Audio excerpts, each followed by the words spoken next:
welcome everyone for joining us today for the raising of our national flag. Obviously, this is a project that's been worked on over the last 3 or 4 months.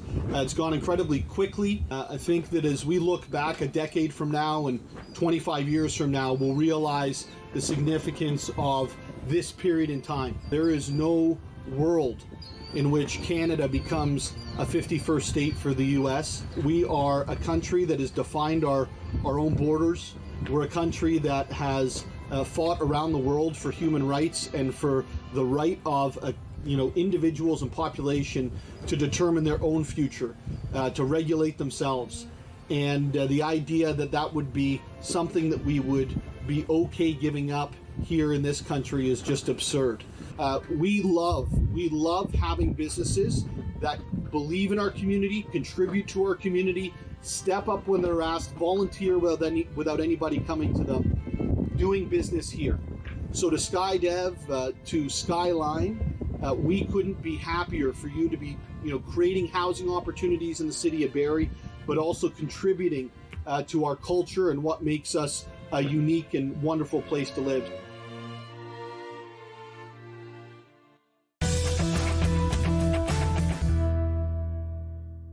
Well, I'm going to give you an update today on what we've been doing as a City Council over the last 2.5 years, 3 years, and really staking out what the remainder of our 1.5 years on council is going to look like.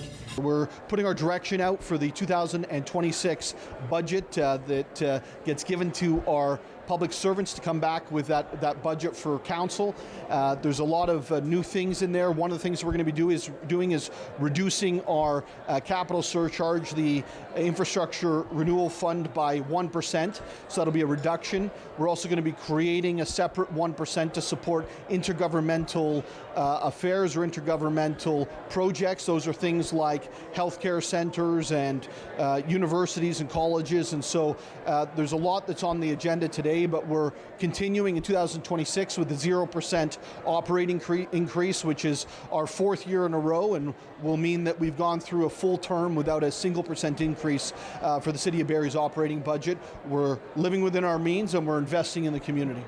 Yeah, well, I think for years that the City of Barrie's talked about and planned for actually implementing these things, like the Performing Arts Center that was, really started 25 years ago, the rec center that I had approved in 2008 and 9 that never got built, the roads getting reconstructed, actually repairing the roads in the City of Barrie, getting things like Brine Drive completed. And so my willpower and council's willpower is focused on implementing the things that have been talked about for a long time but not delivered, and ensuring that our quality of life in this city continues to grow. At the same time, we have a major priority of fiscal prudence and ensuring that we're living within our means. That's how we're able to deliver our 0% operating increases. That's how we're able to deliver these capital projects, because we are prioritizing the things that make sense and deliver that quality of life for residents of the City of Barrie. Yeah, it was a great announcement today. So announcement of $7.5 million of funding over 10 years from the City of Barrie to support our downtown expansion at Barrie City Centre. And it's a monumental announcement. We're so thrilled to have the support of the City of Barrie. Yeah, so we're hoping to have the first phase done by fall 2026, to have some students in September, and we anticipate growth up to 1,000 students studying at that location.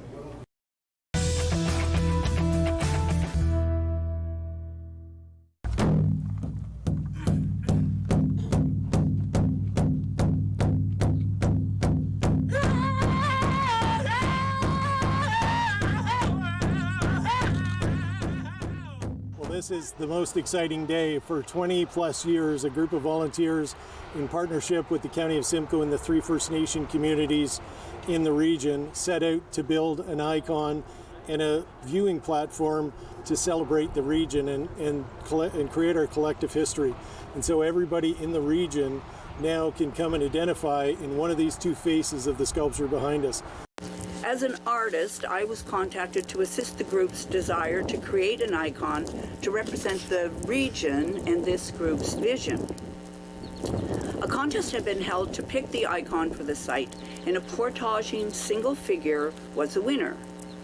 I was very impressed with the group's vision and collaborative nature. My final concept for the icon was based on the history of the region, which depicts two figures with the iconic canoe on a journey together.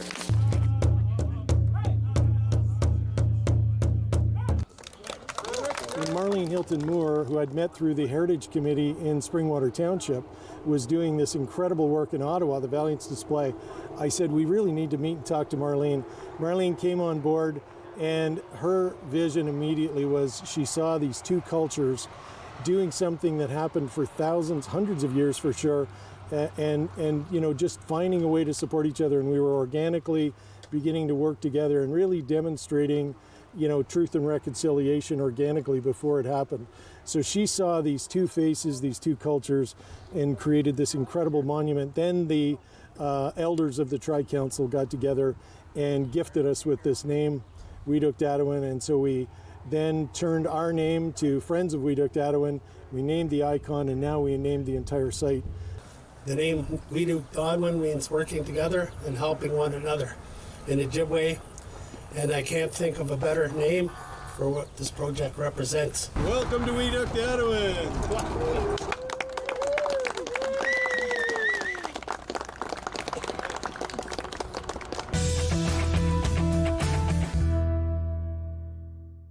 The Ontario Caregiver Organization is a charitable organization that supports Ontario's 4 million caregivers. So these are family members, friends, and neighbors who are supporting someone with their physical or mental health. And they may be doing that at home, they may be living with that person, or that person may be in some other form of care like hospital or long-term care. One of the things that we hear from caregivers all the time is how lonely it can be. And so connecting with support, whether that's information, whether that's a human connection with another caregiver or one of our staff, can really make the difference for caregivers in feeling less alone, but also getting the practical information and support that they need. If a caregiver is planning a vacation without the person they care for, it's important that that is planned and communicated in a way that is realistic with everybody involved. Making sure that any care providers, whether that's home care or other types of healthcare providers, are looped in is important too. So we want to make sure that everything is documented and communicated in advance, including what happens if there's an emergency or a crisis and how will that be dealt with. When you're traveling with someone that you're taking care of, it's important to be realistic about what may or may not be feasible. So we know that a vacation wants to be a break for everybody, but that may look different based on the circumstances for the people involved.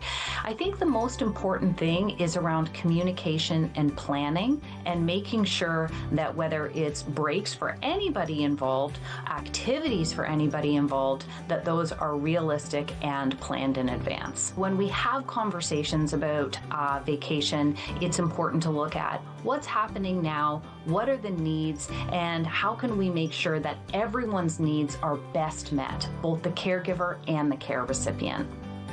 We have lots of resources on our website at ontariocaregiver.ca, including tip sheets such as vacation tips. So whatever a caregiver may need now as they plan for vacation or other things down the road, we welcome you to our website to learn more and to get lots of free information for caregivers.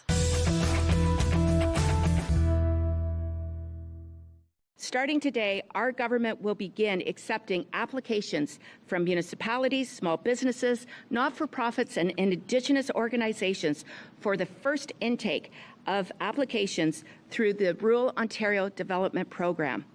It's important to note that this is a $20 million investment over the next 2 years.